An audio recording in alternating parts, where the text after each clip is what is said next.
joined by Kathleen Brooks. She is Research Director at Gain Capital. Hi, thanks for joining us. Thank you. If you were a member of the MPC, which camp do you think you'd be in? I would very much be in the neutral camp, because I think that the growth outlook is still far too uncertain at this moment. We're getting statistics coming in all over the place. We've had weak growth and we've had strong PMI figures. And then on top of that, we've got inflation. So even though people keep talking about the inflation problem in the UK, it's not actually feeding through to wages, because if you look at the wage growth, it's about 2% in the UK. That's still negative in real terms. Isn't credibility a big thing that everyone's now saying? And Deanne Julius, the former policymaker, said yesterday, you know, the bank's credibility is at stake if it doesn't act soon. Is it at stake?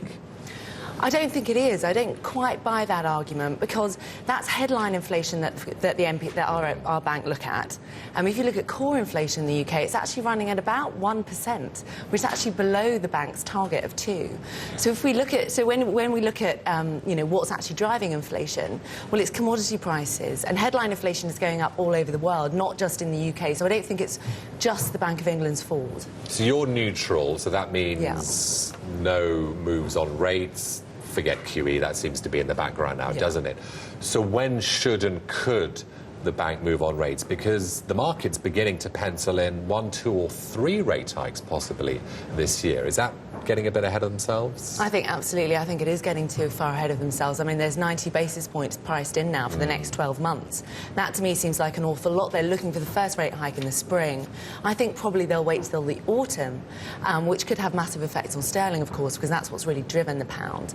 So if we do see them wait, just wait to see a bit more growth data come out, just to see what the impact of the austerity cuts will be as well, then I think that reasonably means you can't hike rates until the autumn. On sterling, you say it's technically looking good.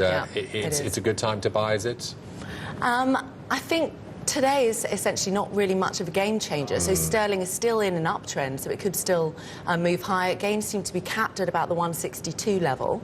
So that's a real key resistance level. If we break through there, what happens then? If we break through there, well, you know, it's anyone's guess, but probably look towards 165. But I think probably in the medium term, and obviously with next week, there's much more event risk. Today isn't really that much of a game changer. The inflation report's the biggie, isn't it? Absolutely. Yeah. So if they're in any way dovish about that, or they lengthen out the time before they start raising interest rates, and we could easily see back to 158. Kathleen, thanks a lot. Thank Kathleen you. Brooks there. Now,